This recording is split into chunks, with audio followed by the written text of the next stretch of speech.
जब तक चांद सूरज रहेगा हार जीत का चरण जारी रहेगा।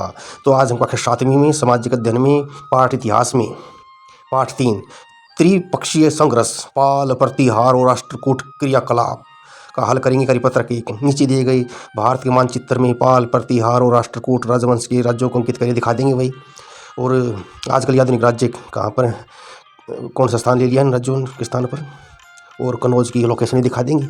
रेडी हो जाइए। रहा कन्नौज देख लें भाई, गुज्जर प्रतिहार का एरिया देख लें ग्रीन ग्रीन, पाल का देख लें बैंगनी बैंगनी, राष्ट्रकूट का देख लें भाई गुलाबी गुलाबी है। आजकल गुजरों ने तो मध्य प्रदेश कवर कर लिया है, गुजरात भी कवर कर लिया है, और पाल पश्चिम बंगाल में की एरिया घेरे भी है, और राष्ट्रकूट महाराष्ट्र कर्नाटक को एरिया में आते हैं। तो कन्नौज के लोकेशन देख लें, ये साम्राज्य विस्तार देख लें। हर्षवर्धन की मृत्यु के पश्चात भारत में कौन सी 3 शक्तियां उभर कर सामने आई? पाल, गुज्जर प्रतिहार और राष्ट्रकूट। पाल, गुज्जर प्रतिहार, राष्ट्रकूट आपस में क्यों लड़ते थे? क्योंकि तीनों ही कन्नौज पर अधिकार करना चाहते थे। कन्नौज पर अधिकार करने वाले संघर्ष को क्या कहा जाता है? त्रिपक्षीय संघर्ष। कन्नौज पर अधिकार करना महत्वपूर्ण क्यों था? क्योंकि यह भौगोलिक और व्यावहारिक दृष्टि से काफ़ी महत्वपूर्ण था, काफ़ी मिट्टी उपजाऊ थी। हर्षवर्धन ने कन्नौज को अपनी राजधानी बनाया था। उसकी मृत्यु के पश्चात देश में कई नए राजवंश उत्पन्न हुए तथा इनमें कन्नौज को प्राप्त करने की होड़ लग गई। इनमें 3 प्रमुख राजवंश थे जो कन्नौज को प्राप्त करने के लिए संघर्ष कर रहे थे। वे थे पाल, गुज्जर प्रतिहार तथा राष्ट्रकूट। तो ये कारण था भाई कन्नौज पर क्यों कब्जा करना चाहते थे।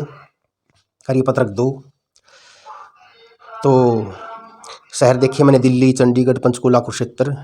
मुझे पंचकुला, चंडीगढ़, कुरुक्षेत्र, दिल्ली अच्छे लगते हैं। आपका धर्म हिंदू है तो मेरा धर्म हिंदू है। देश का धर्म धर्मनिरपेक्ष है। धर्मनिरपेक्षता क्या? सभी धर्म एक समान है, सेकुलरिज्म है, किसी पर्टिकुलर धर्म को प्राथमिकता नहीं मिलती। बौद्ध धर्म की 2 पंक्तियां लिखो। गौतम बुद्ध ने स्थापना की थी। बौद्ध धर्म की अहिंसा का पालन करो, कर्म ही जीवन में सुख दुख लाते हैं, कर्म अच्छा करो भाई। क्या बोया, क्या जो बोएगा वही पाएगा, कर्म अच्छा करो। कार्यपत्रक 4 क्या आपके घर में विशेष अवसरों पर सोने चांदी के सिक्कों का प्रयोग किया जाता है? हाँ। आधुनिक सिक्के की धातु का आयरन लोहा, लगभग 80% आयरन लोहा होता है। सिक्कों पर क्या लिखा जाता है? सत्यमेव हो जयते या रुपया लिखा होता है भाई। ये सिक्के देख लें, कॉइन।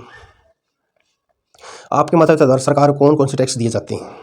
तो आयकर है, जैसे जीएसटी है। लोगों की भलाई के लिए सरकार क्या कराए गए 2 कार्य? शिक्षा है, इलाज करवाती है।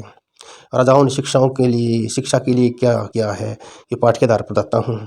हर्षवर्धन ने शिक्षा को विशेष संरक्षण दिया, शिक्षा बढ़ाने के विशेष प्रयास किए। हर्षवर्धन के समय नालंदा विश्वविद्यालय काफ़ी प्रसिद्ध विश्वविद्यालय था। यहाँ प्रदेश विदेश से हजारों विद्यार्थी पढ़ने आते थे। हर्षवर्धन ने नालंदा विश्वविद्यालय को 200 कर मुक्त गाँव दिए थे ताकि उसमें विश्वविद्यालय खर्च चल सके। वह अपने राज्य को होने वाली 1 एकड़ 4 भागीदारों को पुरस्कार के रूप में देता था। उसने बहुत सी संविधानों को भी संरक्षण दिया। चालुक्य वंश।